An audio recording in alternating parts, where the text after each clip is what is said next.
Iran's violent attack on Israel. The Iranian regime's unjustified and unprovoked bombing has sparked a wave of international condemnation for the disproportionate military action carried out illegitimately and barbarically by Tehran against the always peaceful nation of Israel.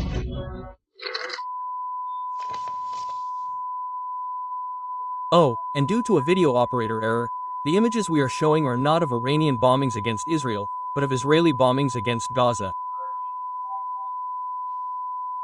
Okay. A just and proportionate military response by Israel in its legitimate right to defense. Faced with the constant harassment of the Palestinians, the Israeli military forces had no choice but to surgically bomb some carefully selected terrorist targets. Unfortunately, in such circumstances it is inevitable that some civilians will die, because as is well known, one never hides among them. Sad events that the only democracy in the Middle East always tries to minimize. And now let's continue with our section on double standards that look like quadruple ones.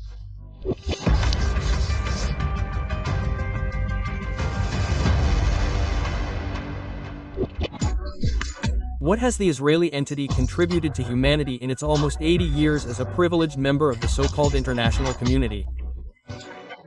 Let them not be bloody armed conflicts one after another.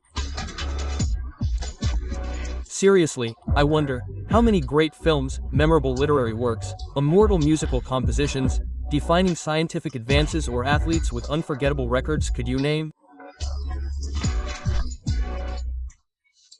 On the other hand, how many chained wars, indiscriminate bombings, terrorist attacks, voluntary and involuntary killings of civilians and regional and global instability bear the unmistakable stamp of Made in Israel? The Israeli aggression against Iran, which began on June 13th, brings us even closer to a global conflict, and who knows if a nuclear one. Yes, although it may be hard to believe, it was possible to be closer than we already were. After years of obsession with Iran's nuclear program and seeing Netanyahu brandishing poster boards with children's drawings in international forums, the Israeli regime bombed targets inside Iran on a larger scale than ever before. Tel Aviv's stated central objective was Iran's nuclear program, which included assassinating academics, physicists and scientists, as well as several high-ranking military officers. When it comes to the Zionist entity, obviously had no qualms about bombing residential buildings where some of them lived, thus adding dozens of civilian victims, including children, to their already long tally of civilian murders. The various attacks were carried out mainly from airplanes, but also with drones mounted on trucks inside Iran itself, in a modus operandi reminiscent of the Ukrainian attacks on Russian air bases in recent weeks. Anyone who believes that this coincidence in methodology is merely a coincidence can also believe that Santa Claus will personally read their letter of wishes for this Christmas. The first 24 hours after the attack on the Israeli government promised to be very happy. However, bombing or starving civilians cornered in that apartheid ghetto besieged by the Zionist entity called Gaza is not the same as confronting a regional power of the magnitude of Iran. After several hours of bewilderment and helplessness, Tehran began to respond with a barrage of drones, rockets and ballistic missiles against all types of targets in Israeli-controlled territories. Social media and news outlets around the world were filled with videos of apocalyptic explosions. Not only in Tel Aviv, but in other major cities, such as Haifa, showing that the famous Iron Dome may be more or less made of iron against the rockets of Palestinian militias, but against Iranian ballistic missiles, it looks more like a dome of butter.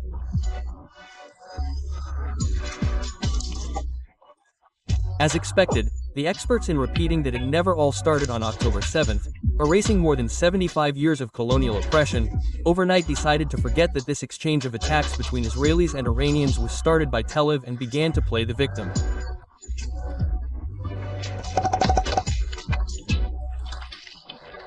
In a post that would shatter even the most robust sulfometer on the market, the IDF published a message accusing Tehran of attacking civilians and asking the world not to remain silent. It's like a serial rapist reporting sexual harassment and demanding international solidarity because he was insulted in a rude and non-consensual manner.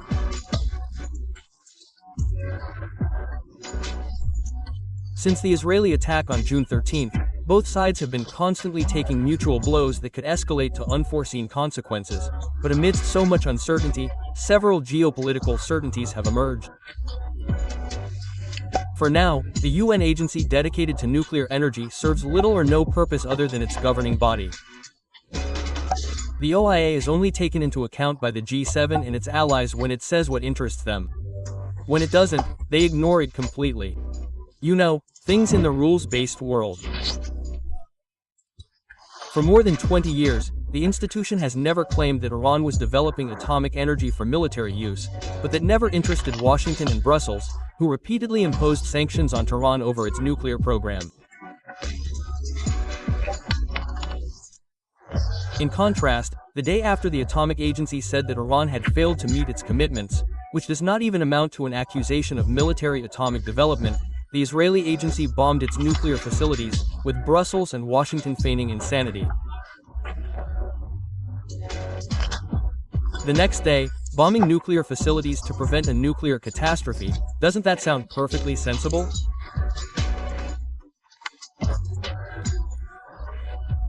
It is still particularly shameless, and excuse us for using the cynosure meter for the second time in this video, for Tehran to accuse Tehran of developing a secret nuclear weapons program, when Raimundo and everyone else knows that the Israelis have such weapons thanks to a secret nuclear weapons program developed decades ago, a subject to which we dedicated an entire video at the time.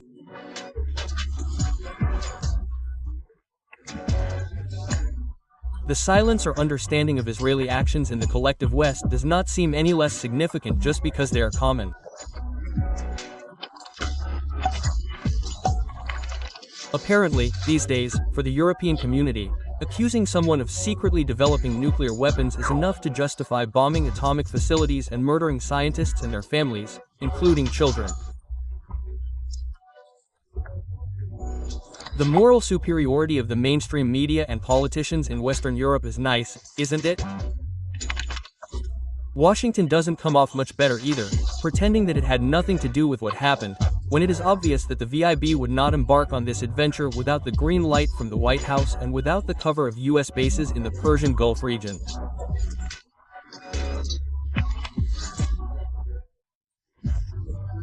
The talks between the US administration and Iranian authorities in Oman to reach an agreement on Tehran's nuclear program now look more like a trap than ever, and Trump's negotiating skills are reduced to those of a guy you meet in an alley who pulls out a knife to negotiate that you hand over your wallet, or suffer a stab wound if you don't.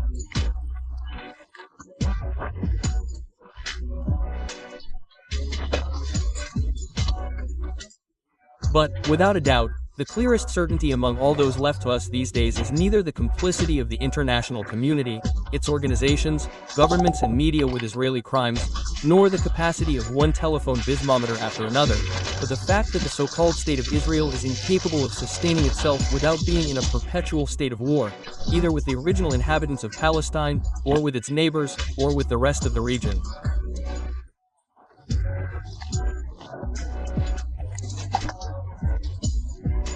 And contrary to what its supporters say, more than a state that defends its right to exist, we are facing an entity that only exists to the extent that it earns enemies from which to defend itself, sinking the entire region in a perpetual pool of blood.